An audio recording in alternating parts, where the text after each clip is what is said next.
de esta forma tener mejor inspiración para cantar, ¿verdad? Vamos a adorar todo al Señor y vamos a decirle que vine a alabar a Dios, porque eso venimos a hacer. Amén. Vamos a alabar a nuestro Señor. Así que digamos ya, vine a alabar a Dios.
A nuestro Señor y a nuestro Salvador. Le dije que se sentara porque quiero que allí en sus corazones tengan que sea un minuto para que ustedes le digan a Dios lo que quieran decirle en esta tarde. Darle gracias por algo, adorarlo allí en su mente y en su corazón. En lo que ustedes hagan esto, yo les voy a ir leyendo un poema que les traje. Por favor, mediten esto en su corazón. Cuenta la historia de cuando el Jesús de Galilea estuvo por Cesarea de Filipo predicando, que uno por uno llamando sus discípulos reunió, y entonces le preguntó de la manera siguiente: ¿qué cuenta de mí la gente? ¿Y quién dice que soy yo? Que los 12 contestaron: uno te cree en Elías, otro que eres Jeremías o Juan el que degollaron. Y después que comentaron cada opinión diferente, fue Pedro el sobresaliente quien dijo de fe provisto: para mí tú eres el Cristo, el Hijo del Dios viviente. Hoy dicen del Nazareno que fue inventado su nombre, y otros piensan que fue un hombre de amor y justicia lleno. Otros lo tienen por bueno como un revolucionario, y otros un gran visionario que por predicar la luz le clavaron en la cruz en un sitio del Calvario. Mientras cada cual así deja su opinión distinta, y en tanto que el mundo pinta en 1000 cuadros el rabí, yo digo que para mí Él es el Cristo bendito, Hijo del Dios Dios infinito que ordenó la creación y con firme convicción en Él mi fe deposito. Gracias al Señor, porque nosotros hemos depositado nuestra fe en Él, ¿verdad? Y quiero dejarle algunas preguntas para que mediten en su corazón en lo que resta de este culto de adoración a nuestro Dios. ¿Quién es para nosotros Jesús? ¿Cómo le seguiremos? ¿De cerca o de lejos? ¿Por qué le seguimos? ¿Qué buscamos en Él? Dios ponga en nuestros corazones, por su Espíritu Santo, el amarle y adorarle por lo que Él es y no por lo que Él nos pueda dar. Que le adoremos por lo que Él es, hermano. Adora al Señor en esta tarde por lo que Él es, por lo que Él ha hecho en tu vida, en mi vida, por su maravillosa misericordia, por la grandeza de su amor y de su poder manifestado cada día en nuestras vidas. Eso es lo que quiere el Señor de cada uno de nosotros. Vamos a buscar en nuestras Biblias, en Romanos 12, versículo del 3 al 8. Entonces sí nos podemos poner de pie para bendecir la palabra del Señor. Romanos 12. Romanos 12, versículo del 3 al 8.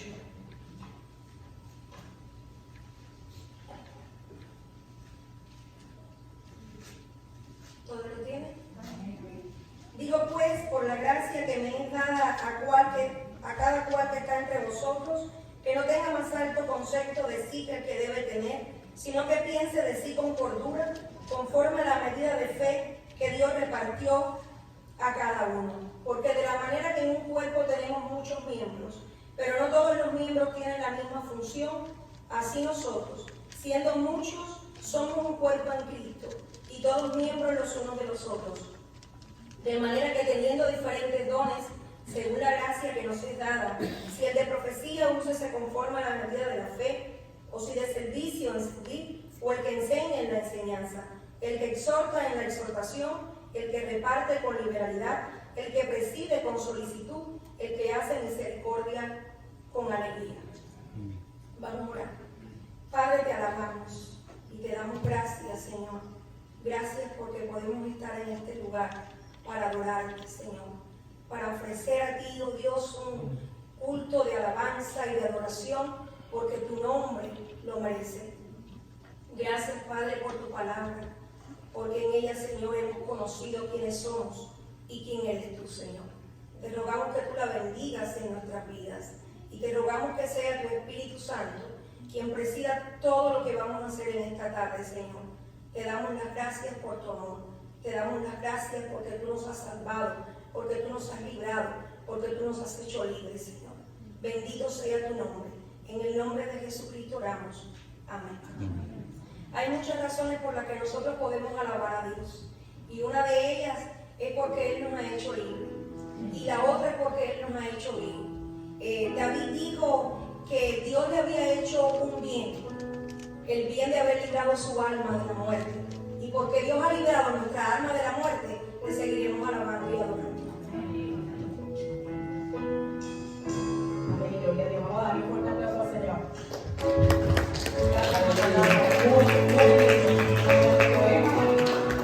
Muy acorde con nuestra ocasión de alabar y de glorificarnos por Dios.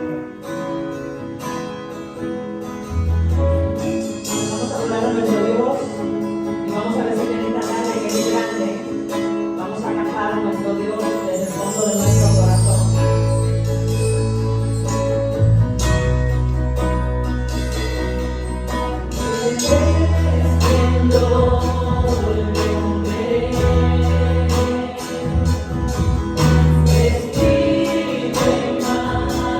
Majestad,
Señor y vamos a cantarle esta vez y vamos a celebrar que ha cambiado nuestra tristeza. Amén.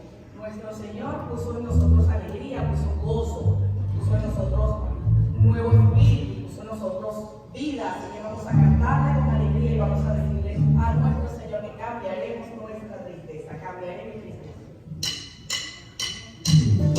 Las palmas, vamos con alegría y gozo, vamos a decirle al Señor que cambiaré mi tristeza con el gozo de Él.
Le entregamos al Señor todas esas cargas, porque lo adoramos es desde allí, desde nuestro interior, desde el fondo de nuestro ser. Adoramos a nuestro Señor y vamos a decírselo con este hermoso canto que se titula Desde mi interior.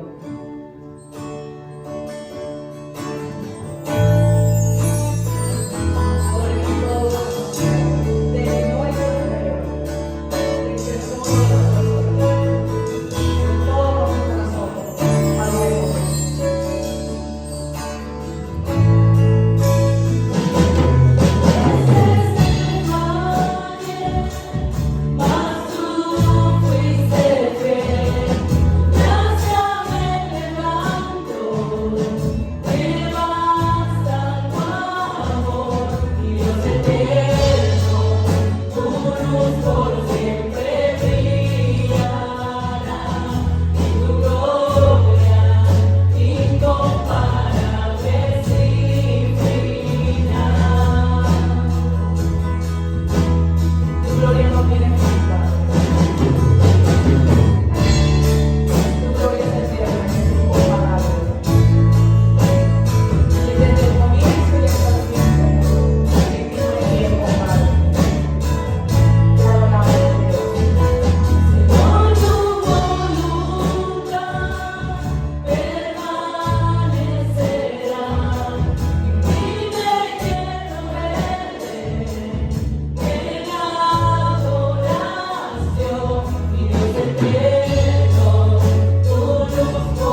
por favor, juntos conmigo vamos a buscar en la carta a los Romanos, capítulo 12, versículo del 3 al 8, para tener la lectura de la palabra en esta tarde. Romanos, capítulo 12, versículo del 3 al 8.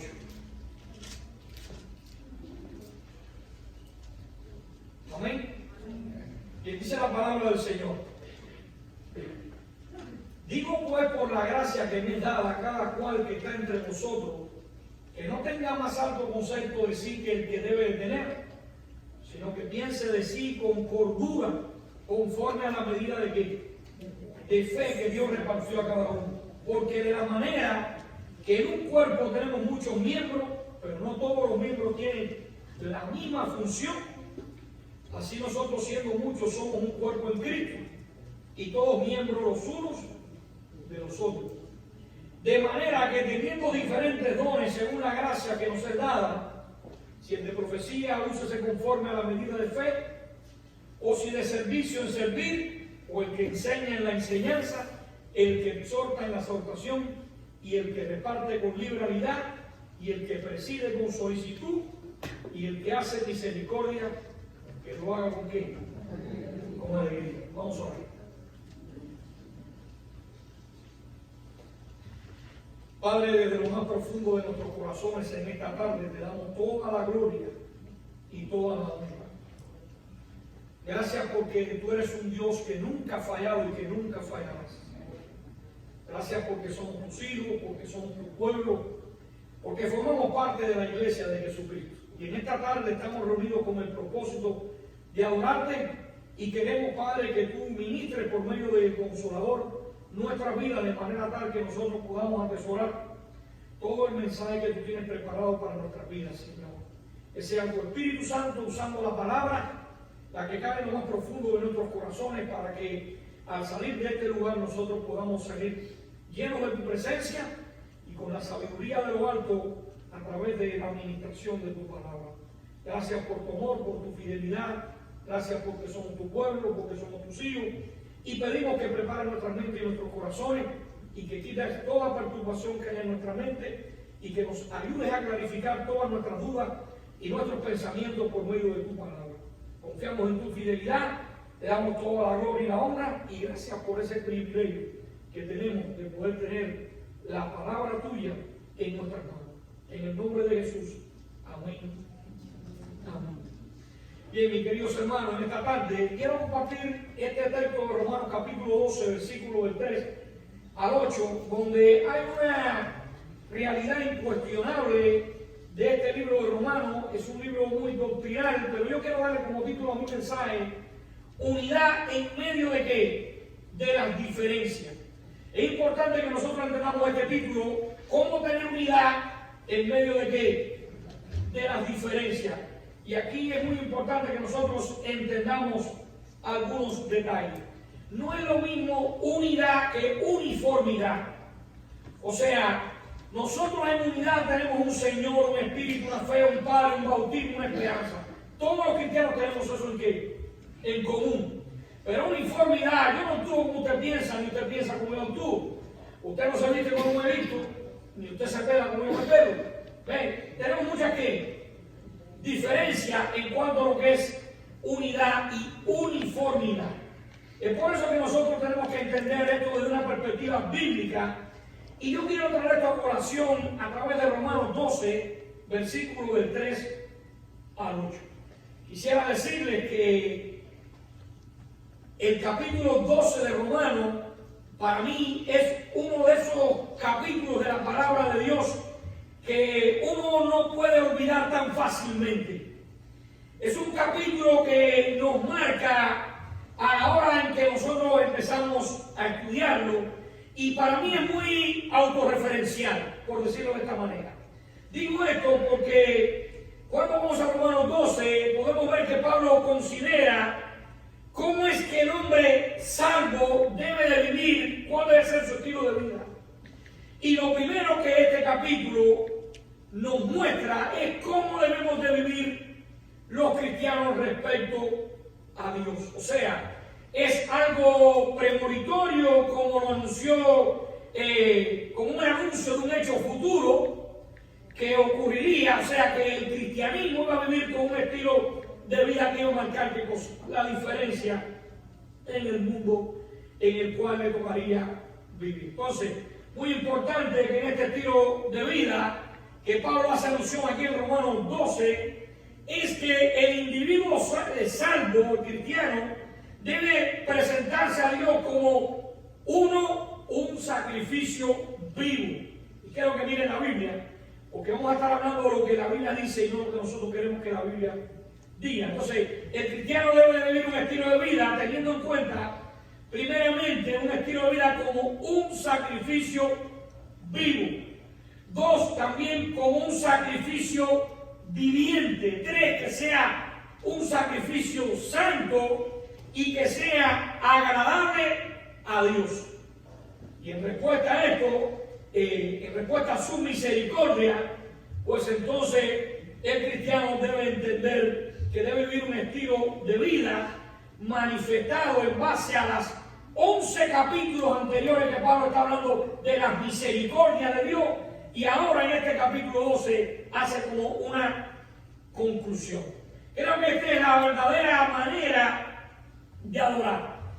Ahora, para lograr esto es necesario, dice Pablo, no adoptarse a la manera de pensar de este siglo, del cual dice Cristo nos libertó, sino que debe haber un contraste o una constante transformación mediante, dice, la renovación de la mente, y así comprobamos cuál sea la buena voluntad de Dios, que dice que es agradable y que es buena y que es qué cosa perfecta. Entonces, precisamente vamos a ver cómo debe vivir este hombre salvo dentro de la iglesia como pueblo de Dios. Y alguien escribió un artículo que yo traje a colación que se llamaba Señales de que la luna de miel terminó. Y yo voy a tratar de leérselo porque para mí es algo impactante y lo voy a leer. Alguien escribió este artículo y el título que le puso Señales de que la luna de miel terminó. Y él decía, la luna de miel es el periodo en el cual los recién casados disfrutan de todas las mieles del amor. Ese periodo se caracteriza por un amor ferviente. Lo que se esperaba se cumplió, pero no todo seguirá así. Dice, en diversos estudios se afirman que este es un periodo de meses y que poco a poco comienza a haber qué cosa, cambios transformacionales. Creo que este artículo comenzaba con una pregunta y quiero que la analicemos bien. ¿A quién no le gustaría que la luna de miel fuera eterna? Wow. Pero la realidad, dice el artículo, no es así. No puede ser así. Esto no pasará, y salir de la luna de miel significa que te diriges a una nueva etapa y que el amor está evolucionando. Luego proseguía a dar algunas señales de que esta luna de miel terminó con algo subsecuente. Por ejemplo, dice, se acabaron las noches especiales. Muchos de los detalles románticos que se acostumbraban quedaron atrás. Salida sorpresa, velada romántica, noche de diversión, ¿quedó dónde?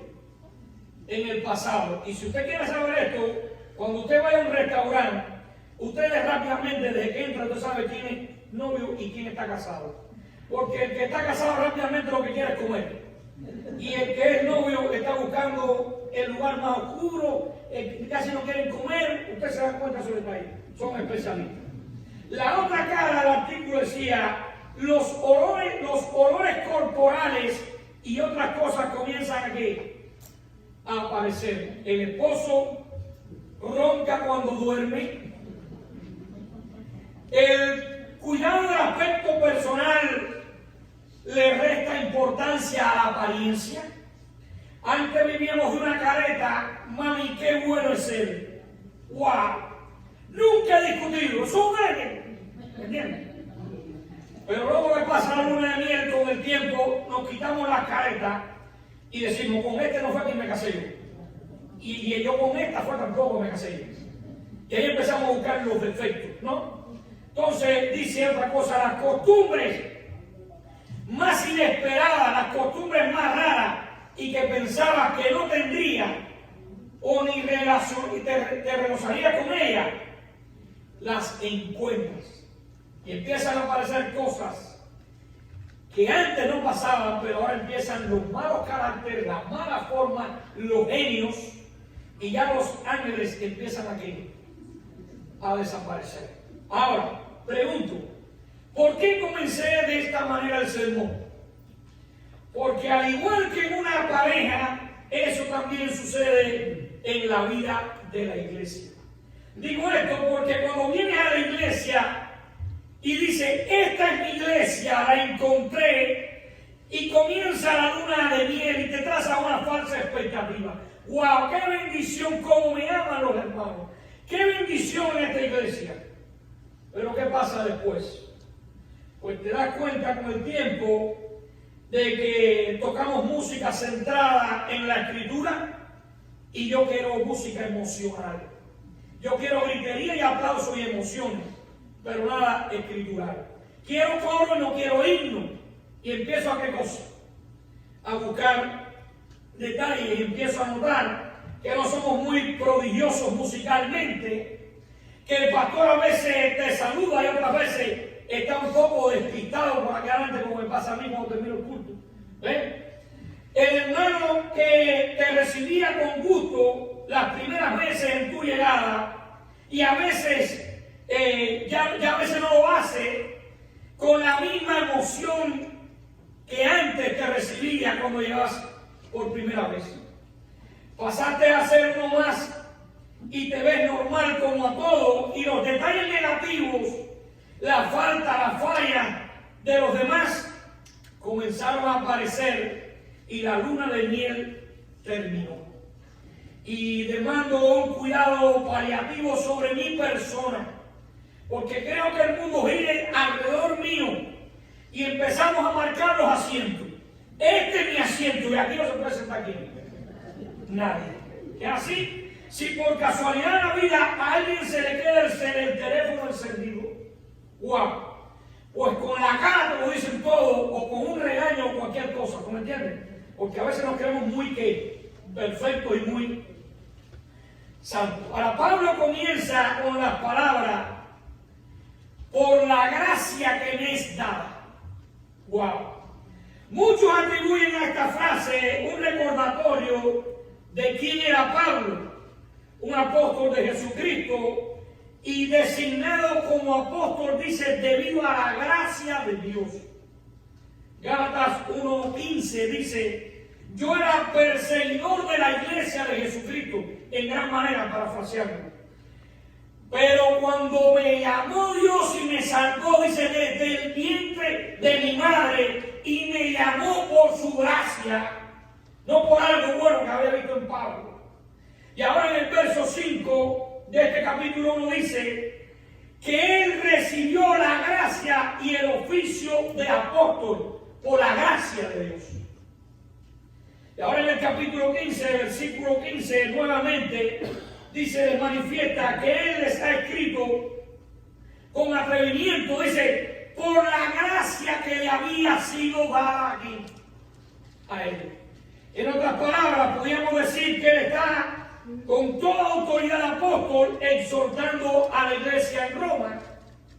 Él no es alguien que busca que se haga su voluntad, sino que es un apóstol y con toda autoridad y derecho dado por Dios, se dirige a ellos para incluirlos en la voluntad de ¿quién? De Dios. Ahora, como primer punto que yo quiero desarrollar en esta tarde en la iglesia, es que debemos tener en cuenta, número uno, la autoridad del que exhorta. ¿Qué estoy diciendo con esto?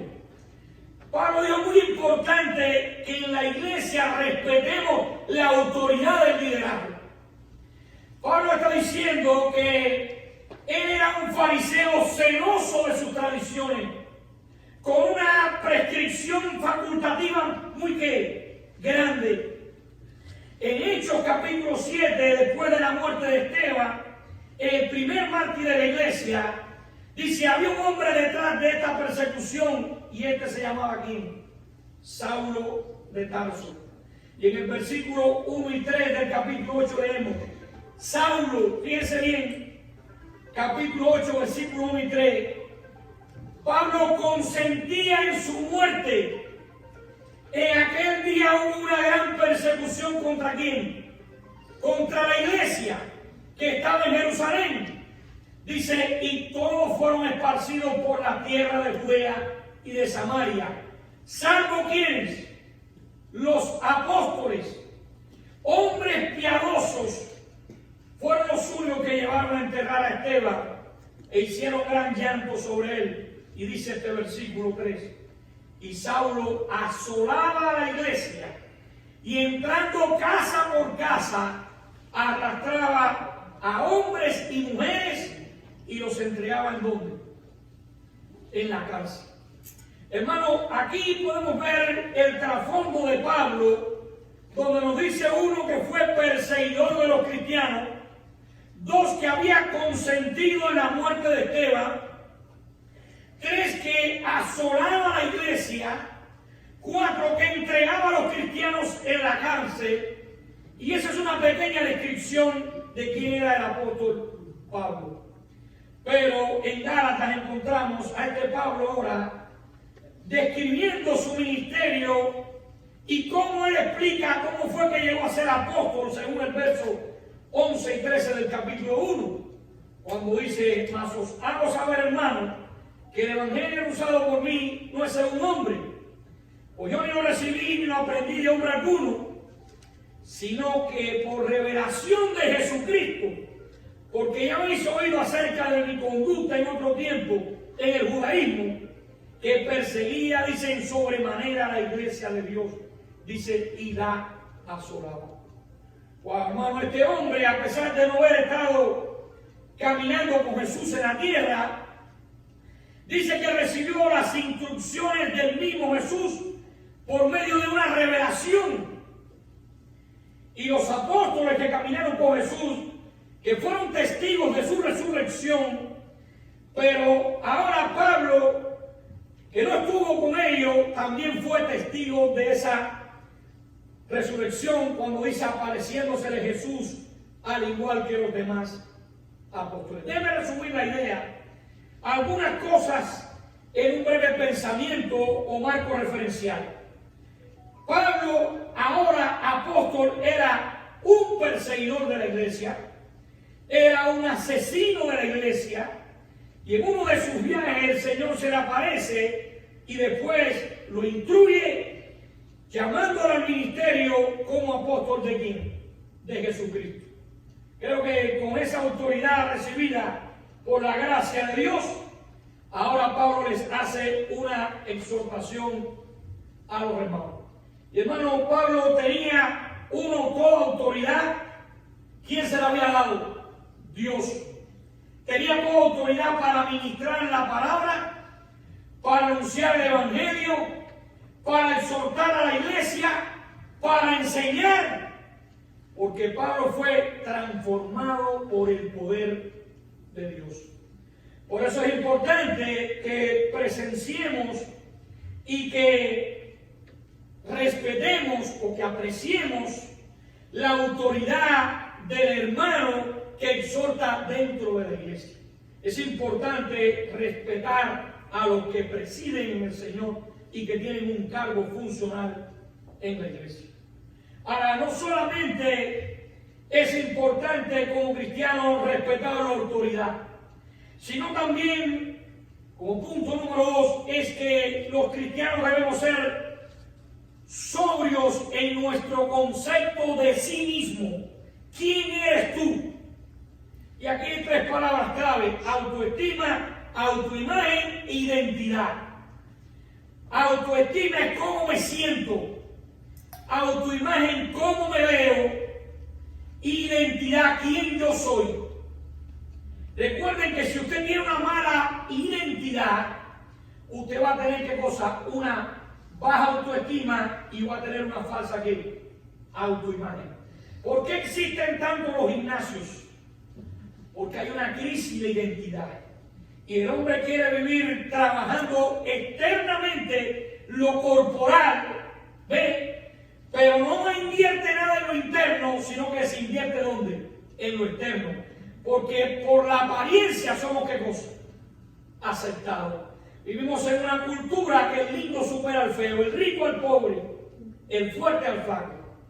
Nadie quiere ser feo, nadie quiere ser flaco y nadie quiere ser ¿qué? Pobre. Porque estas tres palabras, supuestamente en la cultura en que vivimos, son rechazadas. Sin embargo, la Biblia dice, no ha escogido Dios los pobres de este siglo para que sean ricos en fe y herederos del reino que ha prometido. Hermano, es muy importante que nosotros entendamos que la cultura y la subcultura nos han manejado de distintas maneras. Parece que el tema hollywoodense prevalece más en la sociedad que en la escritura. Y si ponen una mujer flaca de 110 libras, esa es la Barbie y esa es la buena. Entonces, ¿qué pasa con la que está un poquito más corta? Pues a matarse en el gimnasio, ¿por qué? Porque el modelo es 110 libras, porque Hollywood King lo dice. Y si yo no tengo esto, caigo en la bulimia y caigo en una crisis de identidad, porque me veo, no por quién yo soy, sino cómo la sociedad me aprueba. Entonces, muy importante que el cristiano debe ser sobrio en nuestros conceptos de sí mismo. Volvamos al versículo 3 del capítulo 12. Dice, digo pues por la gracia que me dada. Seguramente ahora comprendemos la profundidad de esta justificación, de su exhortación. El verso continúa. A cada cual que está entre vosotros, que no tenga más alto concepto de sí que el que debe de qué, de tener, sino que piense de sí con cordura, conforme a qué, a la medida de fe que Dios repartió a cada uno. Hermano, aquí en este texto es como si Pablo hiciera un llamado a poner los pies sobre el suelo, a pensar, a tener un criterio sobrio y no elevado, criterio real de que quienes ellos eran. Y eso es lo que debemos hacer también nosotros, pensar con cordura. ¿Quién soy? ¿Para quién trabajo? ¿Y a quién represento? Tres preguntas que tiene que tener un cristiano a la hora de vivir un estilo de vida. ¿Quién yo soy? ¿Para quién estoy trabajando? ¿Y a quién yo represento con mi vida? Tres preguntas evaluativas muy importantes que nosotros tenemos que tener reflexión. Creo que necesitamos saber quiénes somos en realidad. Cuando nosotros sabemos quiénes somos, o no lo tenemos presente, comenzamos entonces a creer que somos más que otros y comenzamos a sobrevalorarnos o también a minimizarnos. Para una sana y santa relación, creo que debemos de considerar esto. ¿Por qué digo esto? Porque si vamos al versículo 26 de Gálatas 5, Pablo está diciendo, miren, no nos hagamos vanagloriosos, irritándonos unos a otros y envidiándonos unos a otros. Pablo está diciendo, hay dos estilos en la vida solamente. O envidiamos o irritamos. Cuando irrito me siento superior y cuando envidio me siento ¿qué? Inferior. Y Pablo dice, estamos yendo por el mundo por estos dos caminos. O irrito porque creo que tengo algo que tú no tienes y me creo superior. O te envidio porque tú tienes algo que yo no tengo y yo quisiera ¿qué? Tenerlo. Y Pablo dice, eso es vanagloria de la vida. Y vanaglorioso es un término que es kenodoxa. Keno es vacío y doxa es gloria. Pablo está diciendo, tenemos un kenodoxa, tenemos un vacío de gloria. Y vamos por el mundo envidiándonos o irritarnos. Y dice Pablo, si os coméis y os mordéis, dice, cuidado no se consuma. ¿Es verdad o no es verdad? Hermano, yo no valgo por lo que tengo, por lo que logro o por lo que hago. Yo valgo por lo que soy en Cristo. Esa es mi identidad. Si yo no comprendo esto, si yo no vivo mi vida a la luz de lo que la Biblia dice, un día me voy a sentir inferior y otro día me voy a sentir como superior. Al final del mes, cuando viene el cheque, me siento como en alto. Al final del día, cuando pago el bill, ¿cómo me siento? Por el piso. Y así empezamos a vivir una ambivalencia en la vida, porque creemos que la vida depende de lo que logro, de lo que tengo y de lo que hago. Y es por eso que la mayoría de la juventud, principalmente del país donde yo venía, todos soñando, si yo me fuera para allí, si yo me fuera para el Yuma, decíamos, ¡wow! Y los ancianos viendo el recuerdo, ¿te acuerdas cómo hacíamos aquello? ¿Te acuerdas cómo hacíamos otro? Y se nos va yendo ¿qué? La vida. Y lo que hoy tú vives, mañana no puedes ¿qué? Recuperar. Y así se han ido, ¿qué edad tienes ya? Entonces, pensemos bien quién soy, para quién trabajo y a quién represento. Creo que lo que hice en la parte anterior, en mi mensaje, en mi primer punto, era mostrar, uno, quién era Pablo y con qué autoridad él mandaba a instruir a la iglesia, pero también lo hice para que veamos que es también él un ejemplo de mantener un pensamiento sobrio con cordura de sí mismo.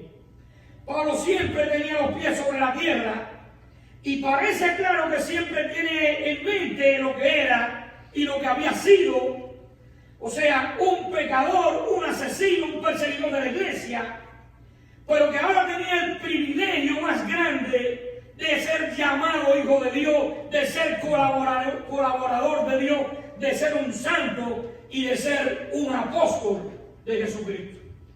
Y creo que en la primera carta de Pablo a Timoteo, en el capítulo 1, versículos del 12 al 15, encontramos estas palabras. Yo doy gracias al que me fortaleció, a Cristo Jesús nuestro Señor. Dice, porque me tuvo por fiel, poniéndome en el ministerio, habiendo sido un blasfemo, un perseguidor, un injuriador. Dice, mas fui recibido por misericordia, porque lo hice por ignorancia, por incredulidad. Dice, pero la gracia de nuestro Señor fue más abundante con la fe, el amor que es en Cristo Jesús. Palabra fiel y digna de ser recibida por todos, que Cristo Jesús vino al mundo para salvar a quién, a los pecadores, de los cuales dice Pablo, yo soy el primero.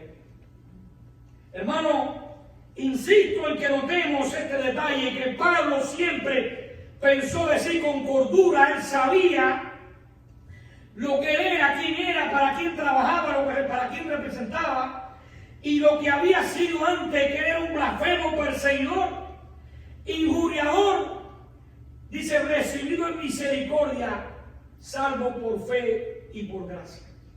Y cuando yo estaba haciendo el mensaje, vino a mi mente un texto paralelo a la idea de Juan capítulo 5, versículo 8. Y mientras estaba leyendo el versículo, no lo podía terminar porque empecé a llorar y a sentir que Dios me estaba hablando a través de esta porción.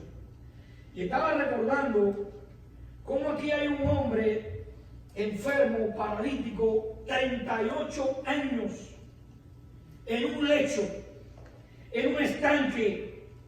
Y había una cantidad de personas que cuando los ángeles movían el agua que pasaba, el primero que tocaba el agua era ¿qué cosa? Sanado. Y llega Jesús ahora a la escena, tiene misericordia de este hombre y le dice, levántate, toma tu lecho y anda. Y yo empecé a pensar, ¿cómo sería ese lecho por 38 años? quizás cuántas veces orinado, ensuciado, cuánta mugre, cuánta putrefacción, cuánta cosa terrible. ¿Qué olor podía tener una persona inválida ahí tirada en el piso? ¿Por qué Jesús le dijo, toma tu lecho, levántate y anda? Y yo empecé a pensar que la idea es, cuando vayas por este mundo, siempre recuerda ese hecho. ¿De dónde te saqué? ¿Y a dónde te llevé? Y a veces hay que pensar, hermano, esto. ¿Quién era yo y de dónde me sacó Dios? A veces hay que mirar ese lecho de mugre, de peste, de mal olor y pensar, ¿quién soy yo para que un rey muriese por mí? ¿Quién soy yo para que por la gracia de Dios Él me haya dado fiel y Él me ha puesto en el ministerio? Si soy el pecador number one, decía Pablo.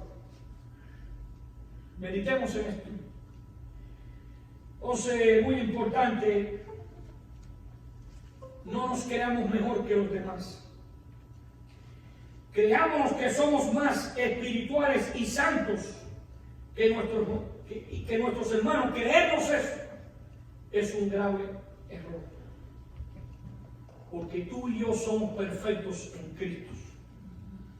Recuerden cuando hice la ilustración de las gallinas de Boston. El hombre que tenía un patio de gallinas que se mofaba y decía, mis gallinas son las más lindas, más blancas de Boston. Y todo el mundo iba a ver aquellas gallinas pastando en la hierba verde. Y el hombre con un orgullo tremendo, hasta que un día nevó. Y cuando fue a ver las gallinas, ya las gallinas eran carmelitas, no eran blancas. Y él se deprimió. Porque solamente se le cambió qué cosa, el trasfondo. Y aparecieron qué cosa, las manchas. Cuando nos creemos superior a los hermanos, quizás nos veamos más blancos. Pero cuando cambias el trasfondo y te comparas con Cristo, eres un miserable pecador. Así que no vivamos por una competencia. No vivamos pensando en que somos mejores que aquellos que no.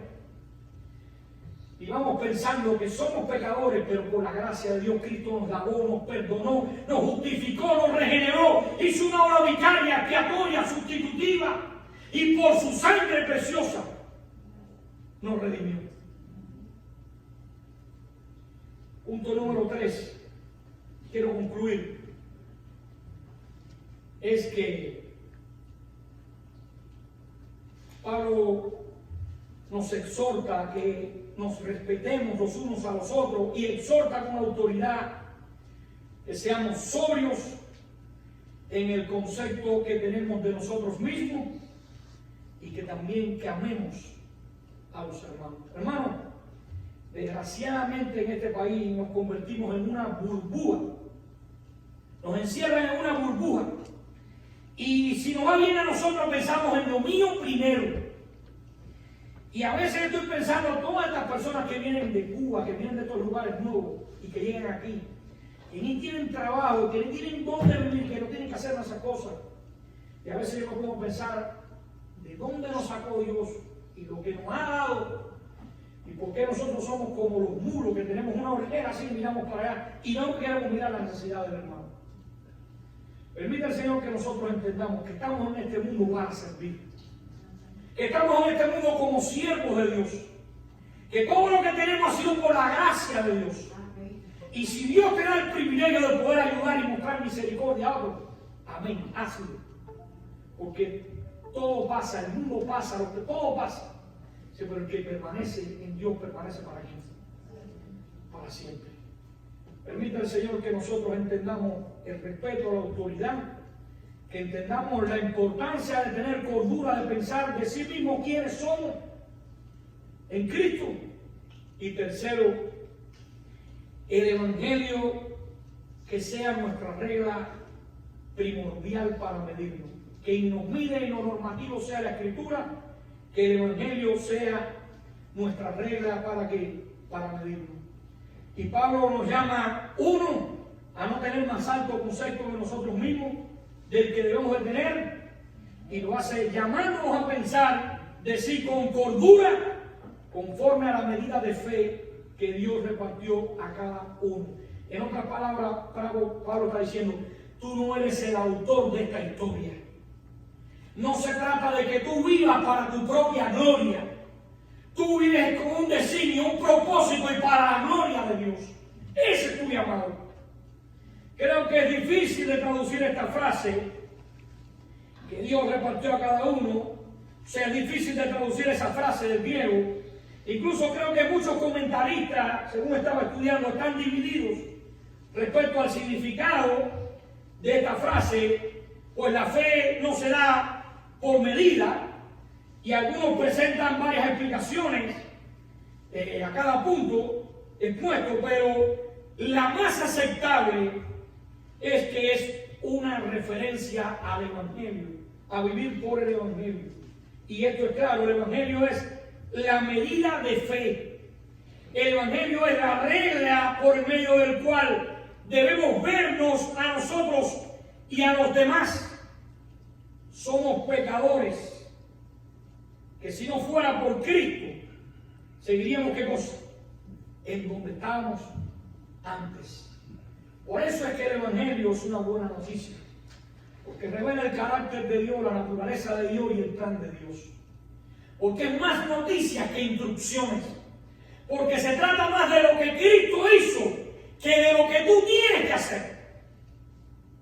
Hay una frase dicha por muchos: la iglesia no es un museo de santos, sino un hospital de pecadores. Y esto yo lo creo. Pero el creyente en la congregación debe siempre estar con los pies sobre el suelo por razones muy simples. Hay que recordar constantemente que todos somos ¿qué? Pecadores. No es para excusarnos de nuestro pecado. Cuando soy así, porque es que yo no puedo. No, se nos manda a arrepentirnos de nuestros pecados. Se nos manda a santificar a Dios en nuestro corazón.